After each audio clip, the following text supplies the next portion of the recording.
podcast Bersila, Bersiar bersama Tabila. Pada episode kali ini, saya ditemani oleh bintang tamu yang spesial, yaitu Ibu Zakia, selaku bimbingan konseling di MAN 1 Jember. Monggo Ibu bisa disapa Sobat Metal di rumah. Oke, halo Sobat Metal. Apa kabarnya? Semoga sehat selalu dan selalu dilindungi oleh Allah dimanapun kalian berada. Terima kasih untuk waktunya dari Tabila. Saya sangat bangga dan bahagia bisa menjadi narasumber dalam podcast yang keren ini. Pada episode kali ini kita akan membahas hal yang tentu sudah pada didengar oleh remaja, yaitu terkait tentang bully. Bully ini bisa terjadi di mana saja. Waktu kita SD, SMP, bahkan saat kita beranjak SMA, yaitu di mana kita masih dalam pertumbuhan, dalam masa labil. Di sini kita akan menguak tuntas masalah mengenai bully tersebut. Karena bully itu dampaknya sangat besar ya Bu. Betul sekali. Bagi kesehatan mental remaja, kesehatan fisik, dan itu jelas memang harus kita bahas untuk memberikan edukasi. Betul sekali. Dengan ditemani oleh Ibu Zakia, kita akan masuk dalam segmen judul podcast kali ini, yaitu Remaja Keren Anti Bully. Masuk ke pertanyaan yang pertama, Ibu. Ini pertanyaannya mungkin teman-teman Sobat Metal di rumah sudah mengetahui. Definisi dari bully sendiri menurut Ibu, dan mungkin hal bully kecil yang mereka anggap itu adalah hal yang biasa saja, hal yang mereka lumrahkan terjadi. Namun ternyata hal itu mengakibatkan mental dan fisik mereka terganggu. Mungkin Ibu bisa menyampaikan definisi bully tersebut dan contoh kecilnya seperti apa? Baik, bully sendiri sebenarnya istilah yang sudah sering kita dengar ya. Jadi bully itu istilah dalam bahasa Indonesianya adalah perundungan. Perundungan merupakan perilaku yang mana menyakiti dengan sengaja secara fisik, secara verbal, secara psikologis, bahkan secara sosial, yang tujuannya memang untuk melukai atau menyakiti perasaan bahkan fisik si korban. Jadi perilaku tersebut memang bukan menjadi perilaku yang harus kita wajarkan atau harus kita biasakan. Perilaku tersebut harus kita basmi, bahkan harus kita hilangkan dari kehidupan bermasyarakat ini. Seperti itu. Mungkin kalau contoh kecilnya yang biasa kita temui itu adalah ejekan. Berarti secara tidak langsung ejekan itu mungkin ada nih Bu, anak yang terkadang kan mereka tuh mengejek, maksudnya mereka tuh karena sudah akrab gini Bu, jadi mereka cenderung melakukan hal tersebut. Itu masih bisa dalam lingkup kata bully ya Bu? Iya betul sekali, karena ejekan kan istilahnya memberikan sebutan yang kurang menyenangkan pada orang lain. Ya mungkin konteksnya adalah bercanda, tapi setiap orang itu memiliki karakter yang berbeda-beda. Jadi kita harus bisa menghargai dan menghormati perbedaan karakter itu. Ada yang menganggap bercandaan seperti itu adalah hal yang biasa saja, menganggap hal tersebut lucu. Oke, mungkin dia tidak merasa tersakiti, tapi ketika ada orang yang menganggap ejekan tersebut itu menyakitkan atau bahkan membuat emosi, ya itu sudah termasuk ranah kebuli. Seperti itu. Jadi walaupun kita konteksnya bercanda, tapi kalau orang lain itu menganggap itu tidak bercanda, ya berarti kita sudah bisa dikategorikan sebagai pelaku pembulian. Biasanya remaja tuh sering Bu melakukan hal kayak gini, terutama ya kayak ngebully nama orang tua contohnya. Itu sudah sering ya Bu. Betul sekali, itu sudah dari zaman saya masih sekolah itu sudah ada candaan seperti itu. Tapi karena kita sudah semakin modern ya cara berpikirnya, kita harus memahami bullying itu seperti apa, contohnya yang kecil itu seperti apa gitu. Ini Ibu, selama Ibu mengajar di MAN 1 Jember, pastinya Ibu kan guru bimbingan konseling, pastinya itu anak-anak banyak yang curhat lah Bu soal, ya Bu saya tadi tuh habis gini loh Bu, saya tadi mengalami ini loh Bu, itu pasti ya Bu. Ya, betul. Mungkin ada Bu beberapa anak atau Ibu melihat secara langsung kejadian bully yang kecil ataupun yang besar yang pernah terjadi, itu tanggapan Ibu dan cara menyelesaikan Ibu sebagai guru bimbingan konseling itu bagaimana, Bu? Oke, baik. Sebenarnya memang banyak ya kasus-kasus yang bisa dikategorikan sebagai bullying yang mungkin siswa-siswa sini itu tidak ngerasa gitu ya. Ada beberapa siswa yang bercerita kalau dia merasa terisolasi oleh teman-teman sekelasnya karena mungkin dia agak berbeda dengan teman-teman sekelasnya. Mungkin karena biasanya karena dia tidak mau mencontekkan PR-nya, atau dia merasa suka mengingatkan ketika ada aturan, oh ya harus gini Rek, gak boleh katanya Bu Guru kan harus gini gitu. Terkadang karena hal tersebut minoritas di kelas atau mungkin kalimat si anak ini kurang menyenangkan di telinga teman-temannya, akhirnya muncullah gosip-gosip atau ejekan atau bahkan pengucilan secara sosial di lingkungan kelas tersebut. Itu pernah ada seperti itu. Penanganannya bagaimana? Ya biasanya kita akan menyemangati, memberikan konseling. Kalau sudah melewati batas wajar ya kita akan panggil pelaku yang memang teridentifikasi sebagai pelaku bullying. Tuh. Terkadang itu anak remaja salah mengartikan, Bu. Ada kata yang dimana kita berada, di situ bumi harus dipijak. Maksudnya harus beradaptasi nih dengan lingkungannya. Jadi remaja tuh kadang berpikir gini, Bu. Kan kamu tuh ada di kelasnya aku loh, di kelas yang dimana mayoritas anak-anaknya itu saling membagikan contekan. Kok kamu gak ngasih contekan? Kamu tuh gak bisa beradaptasi sama kita gitu, Bu. Betul. Sebenarnya kan itu bisa mengganggu ya, Bu. Mungkin untuk mereka-mereka yang merasa itu adalah hal yang biasa dan hal yang wajar dinormalisasikan oleh mereka, tapi kan ada yang tidak menormalisasikan itu dan akhirnya dia tidak dianggap beradaptasi di lingkungan betul itu. Ya itu salah satu contoh yang seringlah terjadi. Sebenarnya nggak hanya di Satu, dimanapun sekolah pasti ada lingkungan yang seperti itu, menganggap perilaku mencontek, perilaku melanggar aturan itu adalah hal yang biasa yang normal untuk dilakukan oleh setiap siswa gitu. Tapi kan pasti ada oknum yang istilahnya kalau kita bilang waras, pasti ada kan yang seperti itu, dan itu biasanya agak minoritas gitu ya. Jadinya mereka merasa perbedaan itu membuat dia terasa terisolasi di lingkungan kelasnya. Tapi perilaku seperti itu kan harusnya kita normalkan ya kan. Benar. Betul. Jadi kayak perilaku jujur, mematuhi aturan itu yang harusnya kita normalisasikan di kalangan teman-teman sekelas, bukan malah yang kebalikannya. Berarti kan yang tidak waras yang kita anggap itu benar ya kan. Mungkin ya Bu, juga kadang kan ada yang diisolasikan tadi kan termasuk kayak satu kelompok tidak menemani anak itu. Nah, di situ tuh kadang ada Bu anak yang ingin rasanya tuh menemani, tapi mereka itu terpaksa dalam keadaan karena mungkin ada yang lebih berkuasa dan takutnya dia juga ikut gak ditemenin nih Bu di kelas. Itu gimana sih Bu? Di posisi anak itu kan serba salah Bu. Ikut salah, nemenin salah, harus gimana anak itu? Oke, baik. Sebenarnya banyak nih yang cerita seperti itu. Jadi istilahnya kalau kita di ilmu psikologi ada yang istilahnya namanya bystander.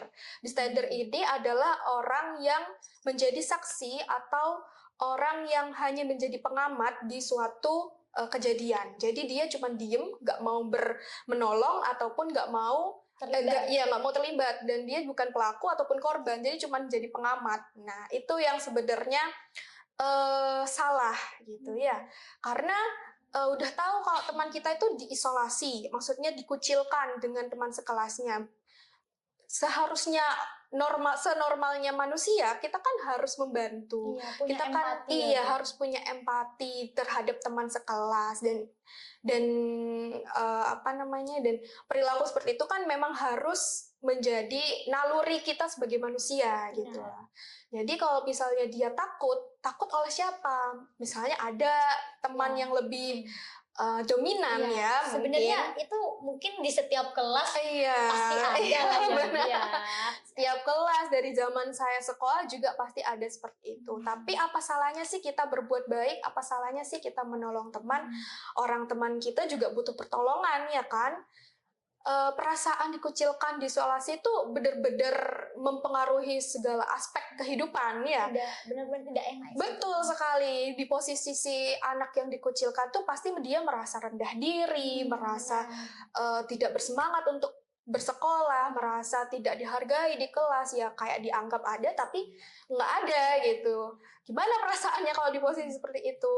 Dan akhirnya bakat anak tersebut tidak bisa keluar karena betul. dia cenderung sudah tidak percaya diri. Betul sekali. Jadi merasa yang harusnya dia bisa berkembang di sekolah ini, malahan dia bakat dan minatnya jadi terpendam karena kasus-kasus di lingkungan sosialnya. Seperti itu. Kalau contoh lain mungkin ada? Contoh lain biasanya yang cukup besar itu pasti ke fisik ya, pasti ada yang seperti itu. Tapi alhamdulillahnya di MAN 1 belum ada. Cuman kita bisa, kalau yang contoh besar itu biasanya di fisik, pemukulan, pengeroyokan, atau bahkan bullying seperti istilah iseng-iseng.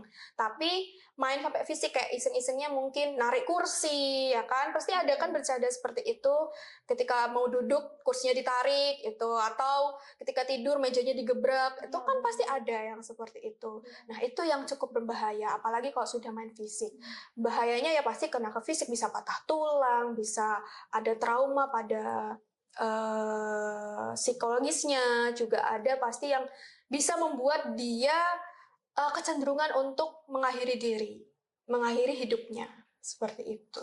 Sepertinya banyak sekali ya Bu, anak remaja yang sudah dapat kita lihat sendiri lah Bu, di lingkungan kita. Ada contohnya di Jember, saya yakin di Jember juga pasti masih ada lah ya. Benar sekali. Entah 1 atau 2 anak yang masuk dalam geng motor contohnya. Ya, itu kan tidak bisa terlihat pengaruhnya bagaimana. Saya tidak mengatakan bahwa geng motor itu tidak baik, tapi kan ada yang melakukan tawuran antara geng sama geng itu Bu, antara siswa dari sekolah sini sama sekolah sini. Itu kan sebenarnya juga ranah yang kenakalan remaja lah ya. Itu juga bisa menumbuhkan nggak sih Bu, menumbuhkan bibit-bibit di mana mereka tuh akan berani untuk melukai orang lain, karena mereka sudah terbiasa diajarkan untuk kekerasan.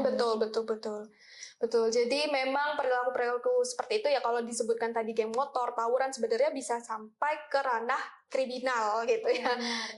Dan perilaku seperti itu memang akan menjadi bibit-bibit pembulian, pengeroyokan, itu pasti ada. Apalagi zaman sekarang konten-konten seperti itu sudah berseliweran di media sosial ya kan, dan anak dianggap keren loh. Iya betul. Jadi anak zaman sekarang itu panutannya adalah konten-konten TikTok, konten-konten Reels. Jadi ngerasa oh ini keren, aku harus mengikuti gitu. Padahal dampaknya ke dirinya sendiri, ke orang lain itu juga memberikan dampak yang negatif. Berarti kalau saya tanya, Ibu setuju tidak dengan orang tua yang anaknya sekarang sudah remaja? Kan banyak anak remaja itu semakin dilarang semakin memberontak dia. Kan biasanya ada orang tua yang mengontrol anaknya mengenai sosial media mereka karena takut terjerumus dalam hal tersebut, takut terjerumus dalam konten bully. Tapi anak itu merasa orang tua itu malah ada Bu. Anak yang merasa tuh orang tuanya malah, oh orang tuaku nih terasa kayak membuli aku, soalnya kata-katanya terlalu kasar buat aku gitu Bu. Jadi mereka terus memberontak gitu Bu. Jadi mungkin selain Sobat Metal, Ibu bisa memberikan contoh-contoh kepada orang tua di sana, cara mendidik anak, gimana anak itu bisa dikontrol lah Bu, tidak memberontak gitu. Baik. Sebetulnya dari point of view anak-anak, ya, itu merasa peraturan yang ketat oleh orang tua itu merasa pembulian. Tapi bukan berarti semuanya itu bully ya, karena memang orang tua itu berhak dan bertanggung jawab atas masa depan anak-anaknya. Kalau misalnya kita tidak dikontrol oleh orang tua dan tidak diajari mana yang benar, mana yang salah, apa kita akan tahu bagaimana kehidupan di masyarakat itu berjalan? Kan tidak. Ya, kita kan tidak tahu. Jadi ya kita sebagai anak yang memang seharusnya menghormati dan mendengarkan apa yang orang tua perintahkan, apa yang orang tua nasihatkan. Mungkin memang ada beberapa orang tua yang kalimatnya kurang menyenangkan untuk didengar, atau kalimat yang terlalu kasar, mungkin ada. Tapi memang sebagai anak ya kita nggak bisa memilih orang tua ya kan ya, kita bisa menyampaikan apa yang kita rasakan. Misalnya kita merasa tidak nyaman ketika dimarahi atau dinasehati dengan kasar gitu, kita bisa sampaikan. Mungkin sebenarnya saya tidak bisa memberikan nasihat kepada orang tua karena saya sendiri belum menjadi orang tua tapi saya mempunyai ilmu-ilmu tentang parenting yang mungkin bisa saya sharingkan. Mungkin kalau pesan ke orang tua mungkin seperti orang tua tuh bisa didengarkan oleh anak-anak ketika orang tua tersebut bisa menjadi teman untuk anak-anak remaja, apalagi remaja ini yang identitasnya masih mencari, istilahnya labil, jadi mereka tuh sebenarnya bingung ke depan tuh mau kayak gimana, teman-teman seperti apa sih yang bisa membantu saya gitu. Nah, kita sebagai orang tua bisa menjadi teman yang bisa membantu atau menggaitkan mereka ke arah yang benar gitu. Mungkin kalau pesan kepada orang tua seperti itu ya. Kalau kepada anak ya kita harus mendengarkan, karena kodrat anak adalah menghormati orang tua. Apapun yang dikatakan orang tua ya kita dengarkan. Pilih yang mana yang baik, mana yang Dipilah ya. Iya, harus kita pilih sebelum kita. Nggak semuanya harus kita dengarkan, nggak semuanya harus kita lakukan. Mana yang memang itu baik untuk kita ya kita jalani. Kalau memang itu tidak baik ya kita sampaikan. Oh ini membawa dampak ini Bu, Pak, gitu. Bisa kita sampaikan. Kalau itu adalah bentuk bully yang saat ini kita bisa lihat secara langsung, secara nyata adanya fisiknya. Tapi kalau bully yang tidak kita lihat secara langsung, Bu. Contohnya biasanya ada di konten-konten. Contohnya juga di komen-komen. Misalnya ada anak yang mereka tuh mau menyalurkan ekspresi mereka, mau menyalurkan bakat mereka. Mereka buatlah sosial media, video vlog gitu, karena mereka merasa percaya diri, aku bisa nih dari sini mengasah bakatku. Ternyata Bu, banyak orang-orang yang komentarnya itu membuat mereka patah semangat. Betul. Itu kan termasuk bully juga. Betul sekali. Itu istilahnya bullying era sekarang ya, era zaman now ya, karena cyberbullying, istilahnya namanya adalah cyberbullying, bullying di jejaring sosial gitu ya. Jadi bullying itu memang tidak hanya secara fisik, secara verbal, tapi zaman sekarang yang dimana-mana semua serba sosial media, pasti adalah oknum-oknum yang menjadi pelaku bullying. Bahkan sekarang pelaku bullying itu sangat mudah untuk dilakukan karena bisa bersifat anonim kalau di sosial media ya kan. Nah, memang untuk membasmi itu semua harus berasal dari diri sendiri. Ketika kita pengen lingkungan itu harmonis, lingkungan itu damai, ya kita harus membuat lingkungan itu menjadi seperti yang kita mau. Dengan apa? Dengan menghargai perbedaan, dengan menghormati semua manusia, istilahnya tidak membuat manusia itu merasa rendah diri, kecewa, ya dengan tidak melontarkan kalimat-kalimat yang menyakitkan gitu. Karena zaman sekarang untuk melontarkan kalimat tersebut sangat mudah dengan bantuan akun fake benar, misalnya. Kayak kalau saya takut untuk berkomentar kepada jenengan contohnya, pasti takut saya. Iya, pasti pakai second account ya. Tapi alhamdulillah saya tidak pernah. Alhamdulillah. Iya, jangan sampai teman-teman metal semua bisa menggunakan second account-nya itu untuk hal-hal yang tidak menyenangkan, misalnya membuli atau bahkan mengejek teman-teman kita yang emang pengen mengekspresikan dirinya di sosial media. Tapi ketika ada teman-teman kalian yang mengekspresikannya itu berlebihan atau ke arah yang negatif, kita bisa tegur, tapi dengan cara yang baik-baik. Misalnya dengan ngomong langsung atau lewat DM, itu akan bisa mengurangi konflik lah, atau ngobrol langsung dengan temannya ketika di sekolah, itu juga bisa. Tuh. Takutnya kalau kita langsung gitu ya Bu, ngomong di komentar, itu kan berakibat ya Bu. Jadi kan anak satu melihat, jadi merasa, oh aku sepakat dengan ini, jadi tambah. Akhirnya muncullah pembulian dengan melontarkan komentar-komentar negatif. Tuh, itu namanya cyberbullying. itu sekarang sudah marak terjadi. Karena globalisasi ya Bu. Karena maraknya penggunaan media sosial gitu. Apa lagi Bu? Contoh mungkin Ibu masih punya. Oke, yang mungkin bisa saya contohkan lainnya adalah ketika teman kita misalnya berada di kelompok yang sama. Itu pernah terjadi di suatu siswa yang pernah cerita ke saya itu dia ada di suatu kelompok tapi tidak dihargai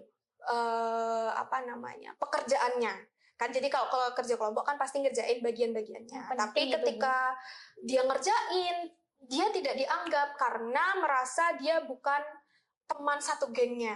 Nah, itu bagaimana caranya Bu untuk menangani kasus seperti itu?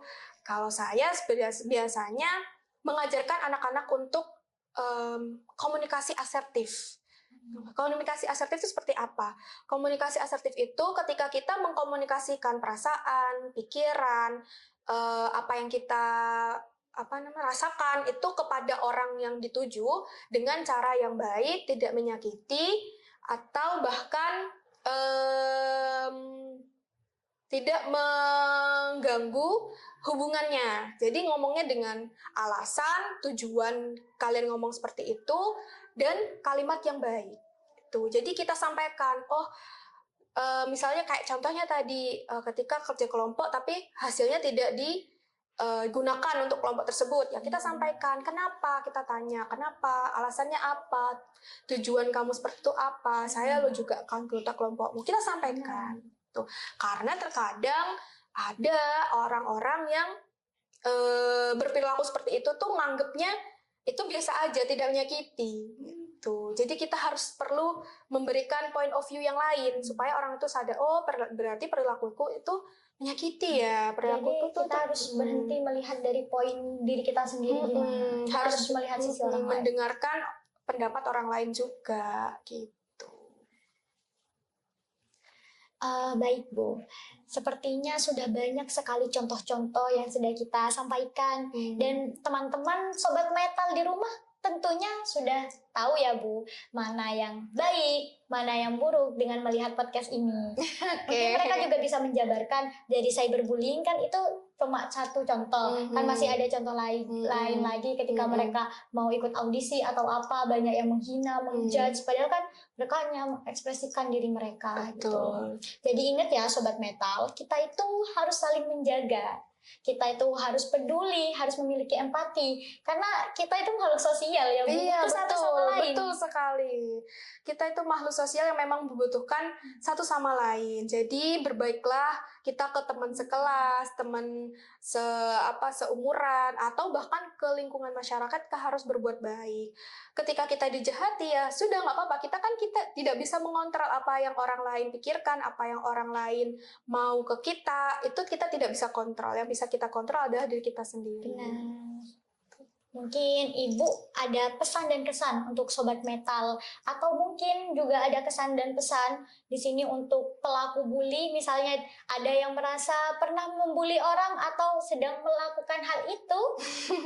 Bisa ini Ibu akan memberikan pesan dan kesan. Juga untuk korban bully Bu, biasanya korban bully itu kan lagi down mentalnya. Jadi mereka tuh butuh penyemangat gitu, butuh pesan dan kesan untuk mereka.